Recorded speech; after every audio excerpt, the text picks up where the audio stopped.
Iran और Israel के बीच चल रही जंग हर रोज नया मोड़ ले रही है। अमेरिका की एयर स्ट्राइक के बाद ईरान मानो गुस्से से धधक रहा है।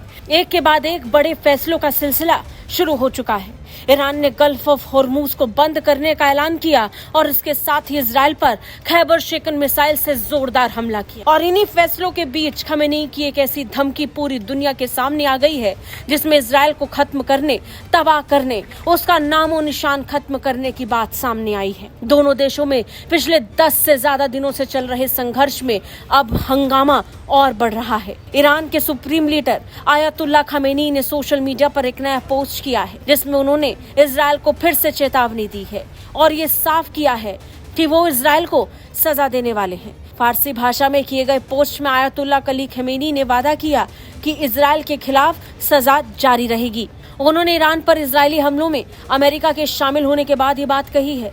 उन्होंने आगे कहा, ज़ायोनी दुश्मन ने एक बड़ी गलती की है, एक बड़ा जुर्म किया है, उसे सजा दी जानी चाहिए और उसे सजा दी जा रही है, उसे अभी और सजा दी जा रही है। खमेनी की इस पोस्ट के साथ जलती हुई इमारतों के बैकग्राउंड में डेविड के सितारे वाली एक जलती हुई खोपड़ी की तस्वीर है और ये तस्वीर इस समय सोशल मीडिया पर जबरदस्त वायरल हो रही है। खमेनी ने इस बार इजराइल के खिलाफ एक अलग तरीके की जंग को शुरू कर दिया है। अब ये जंग इजराइल और ईरान के बीच की जंग नहीं, बल्कि ईरान द्वारा यहूदियों को मिटाने की जंग की तरह देखा जा रहा है। ईरान में 3 परमाणु स्थलों पर अमेरिकी स्ट्राइक के बाद इजराइल भड़क उठा है। ऐसा माना जा रहा है कि इससे ईरान को भारी नुकसान हुआ है। हालांकि इसके जवाब में ईरान कह रहा है कि उसे ज्यादा नुकसान नहीं हुआ है। ईरान के विदेश मंत्री अब्बास अरागची ने ईरान की परमाणु सुविधाओं पर अमेरिकी हमलों की जोरदार निंदा की और इसे संयुक्त राष्ट्र चार्टर, अंतर्राष्ट्रीय कानून और परमाणु हथियारों से जुड़ी संधि का गंभीर उल्लंघन बताया।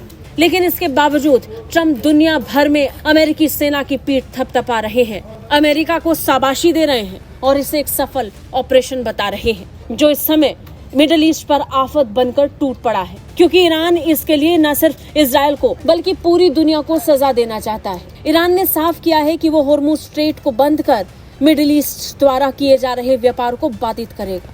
इसके बाद तो मानो पूरी दुनिया में अलग तरीके का हड़कंप मच गया और इसकी निंदा शुरू हो गई। अब देखना होगा कि ईरान जिस तरीके की सजा दुनिया के लिए तय कर रहा है उसका असर ईरान पर कैसा होगा। ब्यूरो रिपोर्ट, भारत तक।